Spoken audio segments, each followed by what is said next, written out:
There are a number of things that people are really concerned about, but I think as time goes on, the one that seems to be really pressing for this region in particular, if we're talking about the Cairns and surrounding districts, it's the loss of jobs. It's the small businesses are doing it hard. It's the unemployment. And more importantly is that no one out there, as far as the two major parties, are giving solutions that are, I guess, tangible solutions for people to feel that have a sense of there's some hope. I mean, right now I'm hearing a lot about how small businesses are ready to close in the next few weeks, and hence the reason why I'm so supportive of the idea of a rollback of the GST. I mean, I've said this time and time again, both in the media and in print, that we have over 20,000 small businesses, and they're struggling. They are struggling, and we're needing to see how we can retain some form of finances back in this region. I mean, our statistical division is over 200 and something thousand, which takes in part of Kennedy. But when you look at it, 42.6 billion was actually last year's contribution nationally, and we contributed about 500 million, yet nothing has been sent back or returned back into this region. And I think having 128 million retained to help small businesses a start. I'm also pushing for the government to really reassess where they're going with a lot of their infrastructure development. People aren't happy with the proposed new highway in the southern corridor. Some are actually saying, why aren't we doing another bypass somewhere else that doesn't take up too much land or take away from existing traffic? So people are just disgruntled, people are disillusioned, and that's evident in the polls that have been taken recently. Other issues I have no doubt that will actually be at the forefront of both current leader and opposition is how are they providing services and meeting the needs of Indigenous people.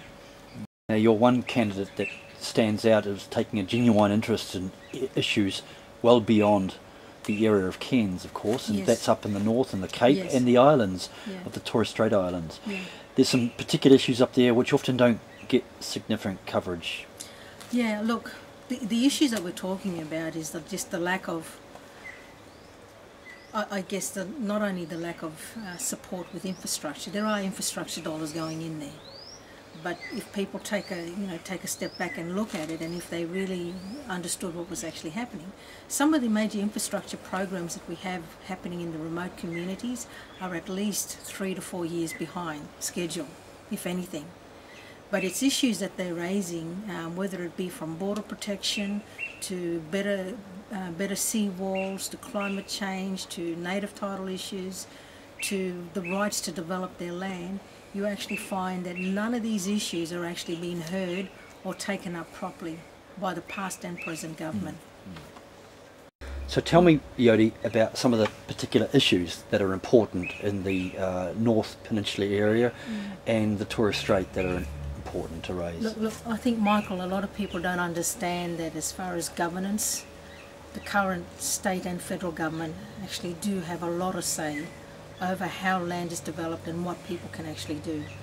We actually have regional councils out there that are, some are formed under the Community Services Act and then some are formed under the Local Government Act. We actually have a Torres Strait Regional Authority that also receives funds on behalf of its constituents for the Torres Straits, and it's confusing because people have so many different layers of government attending to their affairs that the community, the general public, are confused. And I have no doubt, issues and concerns that will be raised, that I have raised in my campaign, but will be raised and supported by the leaders, have been issues that have been around for years. And it's just evident that both past and present government are not listening to what the needs are. And that goes with infrastructure, that goes with health, support for their PBCs, just the right to develop. When you look at it, Thursday Island is becoming a strong administration island that, like the mayor of Brisbane, where all of a sudden the state development are putting up some particular buildings without his approval, and he's the mayor of Brisbane. The same type of scenario has been happening in the Torres Straits for years. Yet it's the small local businesses in those regions that are wearing the cost to pay for higher rates to cover the cost incurred by state government buildings not paying a cent towards municipal infrastructure. Now, I guess you can take some great satisfaction that you've been up through the Cape and the islands in the last few weeks, looking at some of their environmental issues.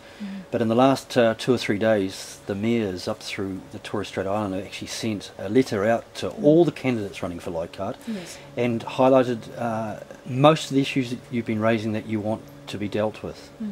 Look, I'm really happy about that, Michael, and it gives me a great comfort to know that the majority of the issues that have been listed out of the 10, at least 80% of them have been issues that I have raised on the airways whilst I was up there, and in response to raising those issues, the general public have now got back and mentioned in the airways, look, leaders, what are you doing? We're needing to know how can we have these issues dealt with. So as a result of that, a letter was produced by the two mayors, Mayor Pedro Stevens and Fred Gila, and also co-signed by the chair of the Torres Strait Regional Authority, Toshi Chris. Now, all of these issues and concerns are issues that haven't just sprung up in the last year or so, or in this last term. They are issues that have been affecting the North now for the past 15 plus years. The seawall issue in Saibai has been an issue for the last 30 years. And people don't realise that the seawall was actually, in Saibai, was actually constructed by the locals themselves. So now we're asking, you know, those who are in government to be accountable for decisions that they have made yet have not kept a promise or fulfilled. And it goes to show, whether it be the Torres Straits, Cape York, or here down in Cairns and surrounding districts, any issue in Leichhardt are not really being addressed the way we're wanting it addressed.